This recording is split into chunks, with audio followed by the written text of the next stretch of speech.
Jim Martorano from All About Town. I've been doing this show for like 27, 28 years now, and I've never been more excited than I am this evening with a wonderful guest, Cait Conley. Before I introduce her, I just want to remind people, 20 years ago, I ran for Congress. I was in 13 debates. I couldn't raise any money, so I had to drop out and support a man named John Hall, who eventually won. It was an exciting time, and it was difficult. I can't imagine what Cait Conley is going through, but our hopes and dreams are with her, and I just want to introduce her to the show. Good evening. Nice to have you on the show. Oh my goodness. Thank you so much for having me, Jim, and thank you for all that you have done for this district, for our community, for people, and for public service. So here, we keep fighting. So there are three, in my judgment, there are three stages to a campaign. One is to introduce yourself, a second is to contrast yourself with your opponent, and the third is to look at your vision for the future. I'm going to try to do all three during these 30 minutes. So let's start a little bit. I know your history, I know your parents, but maybe the audience doesn't know your background.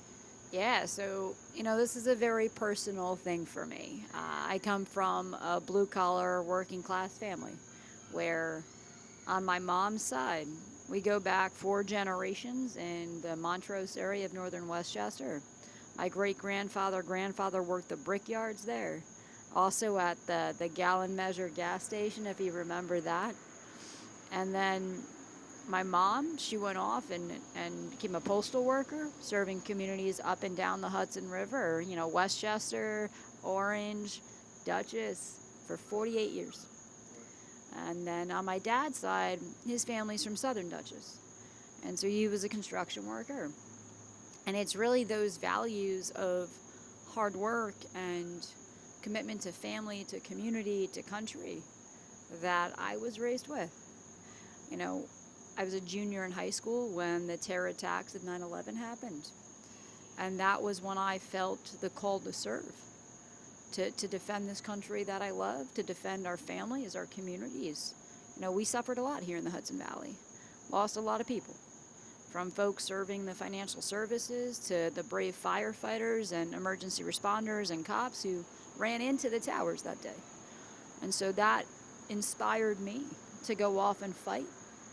I also have to give credit to Demi Moore and G.I. Jane. Great movie, 1997 blockbuster classic. But that path to service, I went off to West Point. Was instilled with the ethos there of duty, honor, country.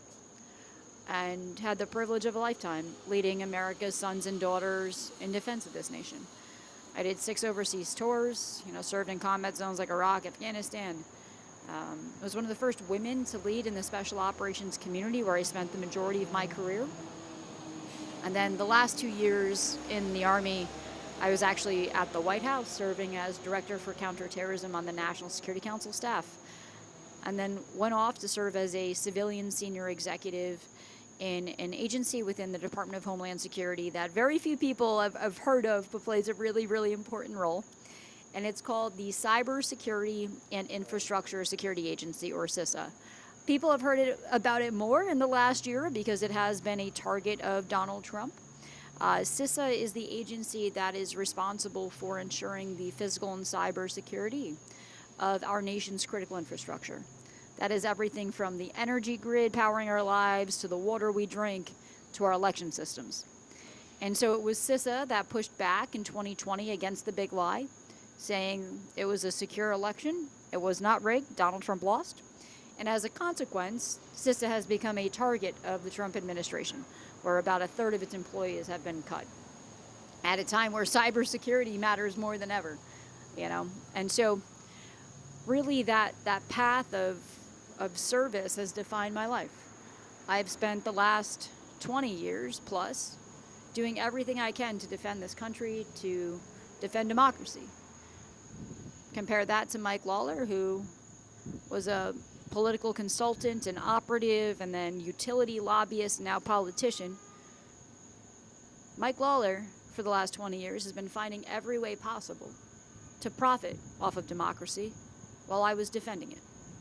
I think that's one of the most important contrasts between the two of us. And the why, right? To your point, who is your fighter? What are they fighting for and why? I'm in this fight because I love America. I love our country. I believe in it. And I do believe that our best days as a country, as a community, are still ahead of us. But we have a lot of work to do to make that true. Because right now, this country is not on that path.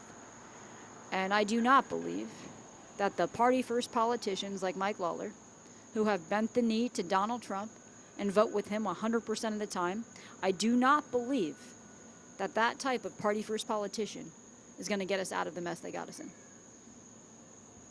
It's funny, just today there was a Stars and Stripes editor who complained about the censorship that he's been subjected to, and he was fired for insubordination. And that's how bad it's gotten. When you're starting to attack Stars and Stripes editors, things are pretty bad.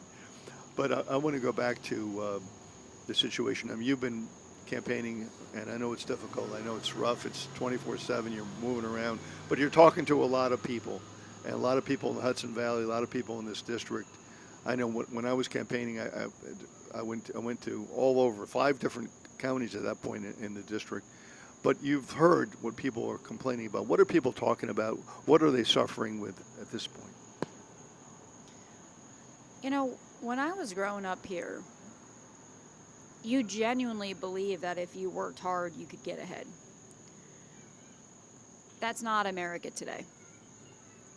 I'm listening and seeing and hearing about working families where you've got moms, dads working multiple jobs, and they still can't provide the basics for their family because of no fault of their own. The system, I do believe, is rigged against working people right now, where we're watching record-breaking profits from corporations. We're watching billionaires buy hundreds of billions of dollars worth of a yacht, while literally Americans working multiple jobs are struggling to put food on the table. That's not American. And so when you look at how we got here, you see the path.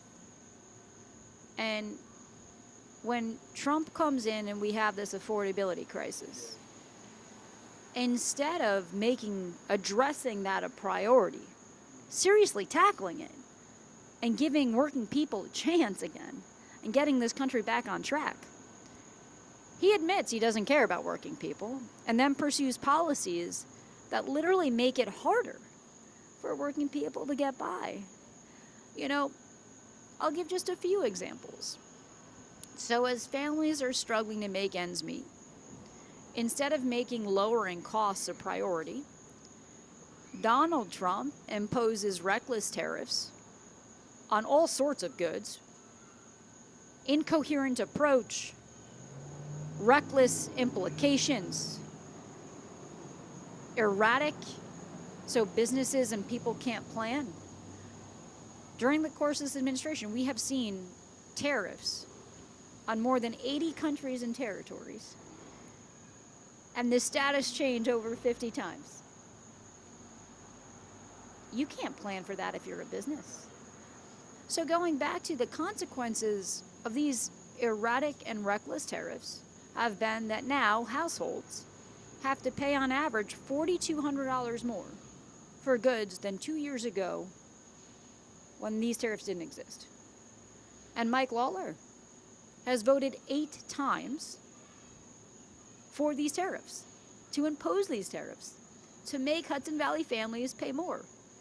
And make no mistake, tariffs equal a tax for people and for businesses.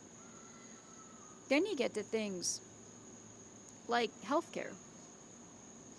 One of the biggest financial burdens I hear from people in every part of this district, Dutchess, Putnam, Westchester, Rockland, doesn't matter, is the cost of healthcare. The fact that we are seeing healthcare premiums rise and rise and rise. The cost of prescriptions rise and rise and rise. And government do absolutely nothing to rein it in. But then you look at the politicians that are there, like Mike Lawler. Mike Lawler, former lobbyist, has taken hundreds of thousands of dollars in donations from big pharma and health insurance industries and done nothing to rein them in. He is fighting for them, not us. And that he has made abundantly clear in his votes, in his decisions, in his actions. And then you mentioned, stars and stripes in the military. Look, this reckless war in Iran, this war of choice, this administration did not properly plan for, assess risk for, prepare for the injustice that has been done to our brave service members who so proudly are willing to put their lives on the line for this nation. They deserve political leaders who understand that value and their sacrifice and are willing to do the right thing to make sure that they're set up to succeed. But this administration, through recklessness and incompetence, has never done that.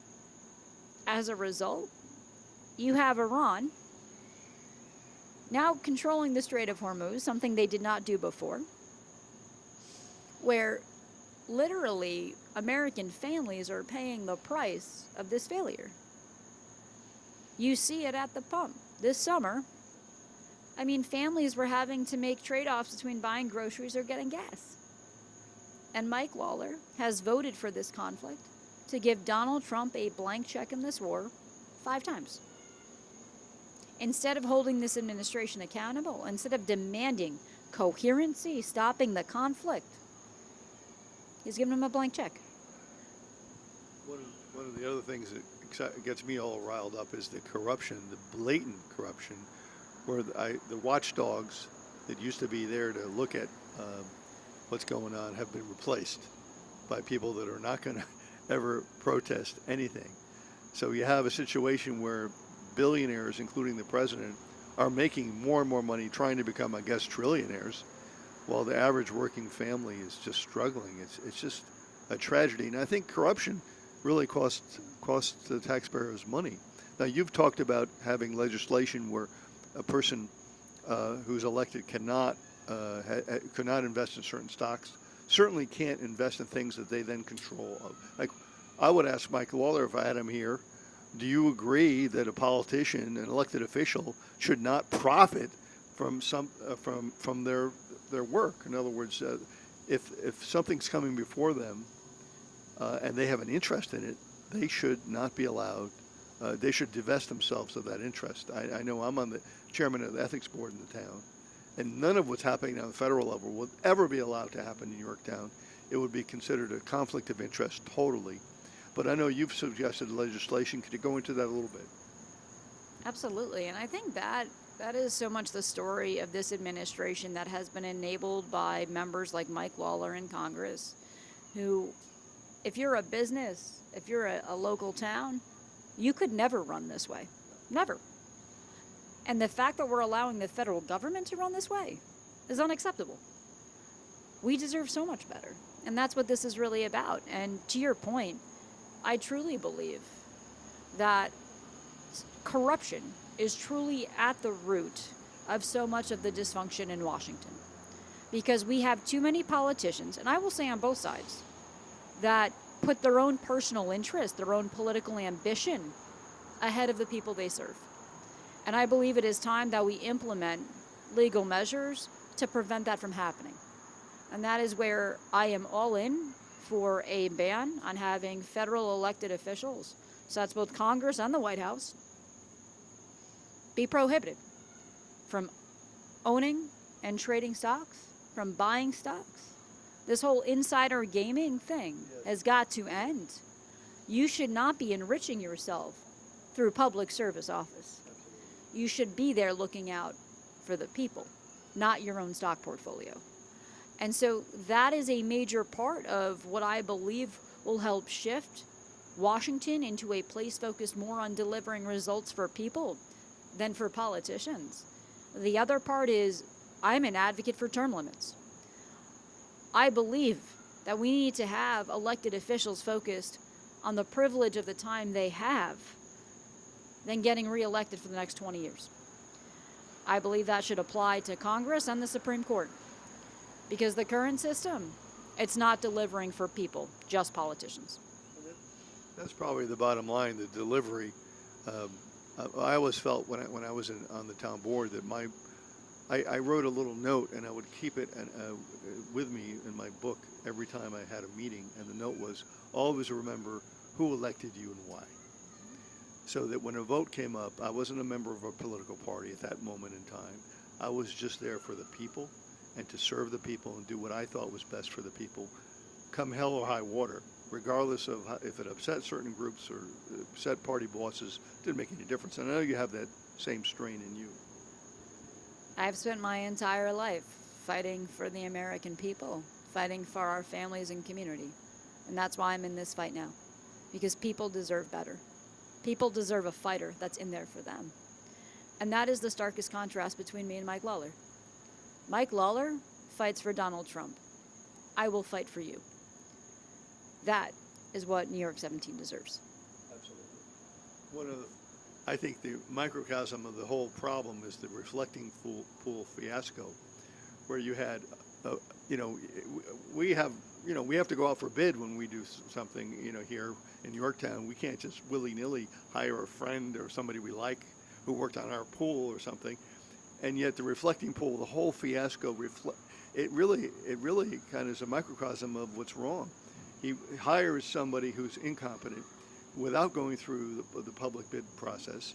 And then when they screw up, they actually indict other people on a bogus charge that they somehow destroy the reflecting pool. And so it involves multiple agencies. It involves the Department of Justice, it involves Jeanine Pirro, it involves the president, it involves all these things. And then when it turns out, it costs the taxpayer money. I mean, that's what it comes down to.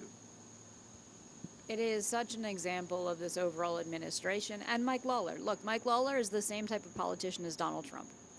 They will look you in the eye and lie to you, and then do exactly what is in their own best interest, not yours.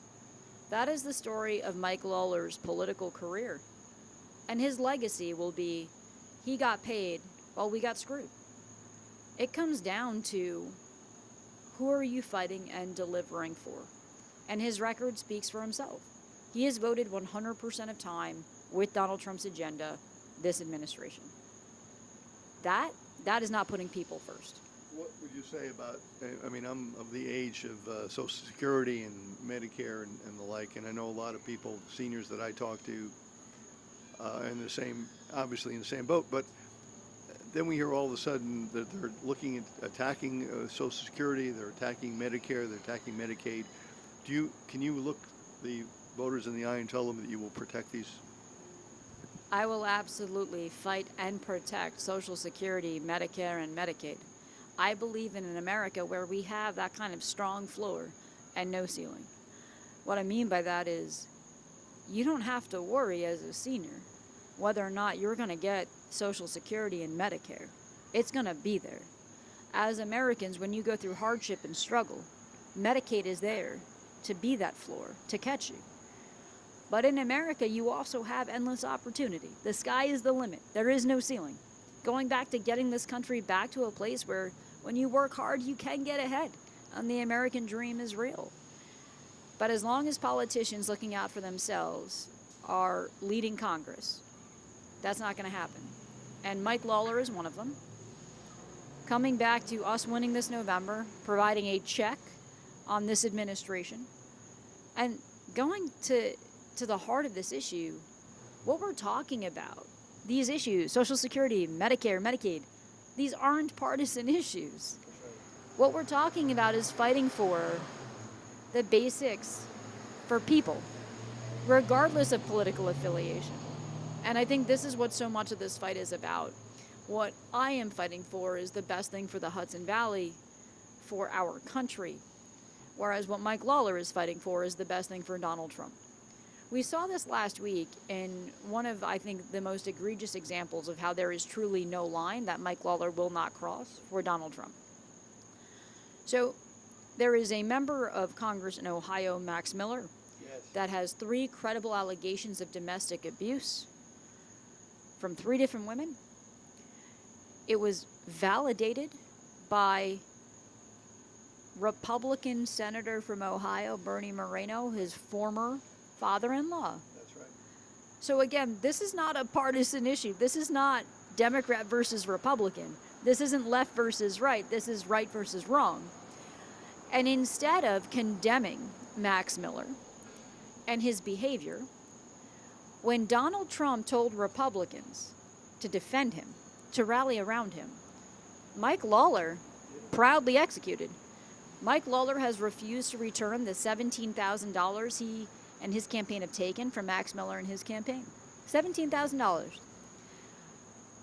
But then had the audacity to not only do that, to go on cable news and defend Max Miller, a domestic abuser, and blaming the domestic abuse on Max Miller's ex-wife. A pregnant woman carrying their child literally blamed the abuse on her and what had happened. And so this just goes back to when Donald Trump says jump, Mike Lawler's response is how high. And that is not going to change. And we should not believe him when he tries to tell us it will change or he's fighting for us. This is a guy who wants to be called a hero, right? When he lights the house on fire and then calls the fire department. He's not a hero. He is an arsonist. That's right. He has created these problems, and now he needs to be held accountable. I was watching one of his town halls, and a woman got up and said, is there any red line? Is there any red line that you wouldn't cross that Donald Trump could do that you would finally say enough? And there's no answer to that. Let's talk a little bit about SALT, because he's talking about this is his big accomplishment. He saved people money. Could you talk a little bit about the history of SALT? I can't help but laugh. Like, this is a great example of Mike Lawler misrepresenting things as a political operative versus actually delivering for people. So when the U.S. government established the federal income tax in 1913, for 104 years, 1913 to 2017, there was never a cap on how much state and local tax you could deduct from your federal income tax. Literally, for 104 years, until 2017, there was never a cap. And then Donald Trump, to punish blue states, to punish New York, for the first time in American history, implemented the SALT deduction cap. This cap, in the law that Donald Trump passed, was literally going to completely expire at the end of 2025. So the cap, set to $10,000, was going to go away. No more cap, all by itself at the end of 2025. Republicans, in H.R. 1, the one big beautiful bill, the one big ugly bill, whatever you want to call it, Republicans and Donald Trump, to yet again permanently punish blue states, reinstated the SALT deduction cap and made it permanent.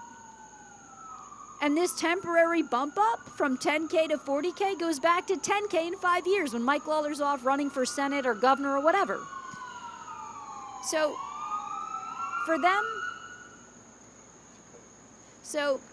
for Mike Lawler to try to get credit for something like this is like a robber robbing you, coming back and returning half your goods. Thank you for Right, and asking you to thank them. Yes. No, you stole my money from me. That's right. No. And so this goes back to, instead of actually delivering on real things, Mike Lawler creates these stunts and these smoke screens. But I will tell you what, people here are smarter than that. He is underestimating the voters in New York 17. They are going to see through the smoke screen of lies, because at the end of the day, they know the truth. Since Mike Lawler has been elected to Congress, their lives have gotten harder, not better. It is only harder for working families to put food on the table, a roof over their head, afford health care, or keep the lights on. And they deserve better. We have a little background noise here. It's the local effect. It's the local symphony, you know? That's right. So we've introduced yourself, you've talked about the contrast between you and Mike Lawler. Now, going forward, what can we expect with you in office? What are your main priorities? I mean, this is such an important part of this because as much as I'm talking about reining in this administration and the abuse and the corruption and what we're fighting against, what we're fighting for is what fires me up. I'm fighting for an America where working hard does mean you get ahead again, where America works for working people. So I'll tell you, day one, the things I'm pushing for. One, we need to pass corruption legislation. Sponsoring legislation that will ban the insider stock trading we talked about for federal elected officials, both in Congress and at the White House. Implementing term limits to make sure that public officials are focused on delivering with the time they have and not continuously getting reelected. The second part is, how do we actually address the cost of living? And that is where pushing for reining in monopoly utility companies, ensuring that we are forcing them to tie profits to performance, to ban pass-through costs for unnecessary things to ratepayers, like private jets and lobbyist fees and political donations. We should not be paying for those things for utility companies, and to make sure that utility companies are looking out for their ratepayers and not their stockholders. And then it goes to healthcare, right? Checking these health insurance companies, reining in big pharma, making things like pay for delay schemes illegal, where you've got companies literally paying generic manufacturers to not manufacture generics so they can make more money. That stuff should be prohibited. And I do believe it is time in America to introduce a public option for healthcare, where regardless of your age, marital status, or job status, you can buy into a Medicare Part E that cuts out the for-profit health insurance companies that are literally making record-breaking profits by denying care. We deserve better. We deserve an option. Now, you're up against the billionaires, Guy Lawler, and they're going to put a lot of money in. So if you're watching the show and you want to fight for Cait, and I certainly do, how can they contribute to your campaign? How can they get involved, and how can they contribute money? Please check us out at caitconley.com. We would love your support. We are building the largest grassroots operation that this district has ever seen. Going out there and meeting voters where they are to show them that they deserve better, and that everybody, regardless of political party, has a home in this campaign, because this campaign is a fight for values, what America is, who we become, what our future is. And that is something we can all unite around and share. And so please come out and join us in this fight. You deserve someone who will fight for you, not for themselves and Donald Trump. You deserve better. So check us out, caitconley.com, and please come out. I would love your support November 3rd. Thank you so much. It's been an honor to have you on the show, and I hope people listen to her. This November is more than just a regular election. There's so much at stake here. If you look around you, there's been so many changes that are leading to autocracy, and this may be our only chance. And Cait Conley is leading the fight, and I give her, she's courageous, she has wisdom, and she's going to fight for us. So I urge you to come out and support her any way you can. And this is Jim Martorano saying thank you for watching from All About Town. See you next week.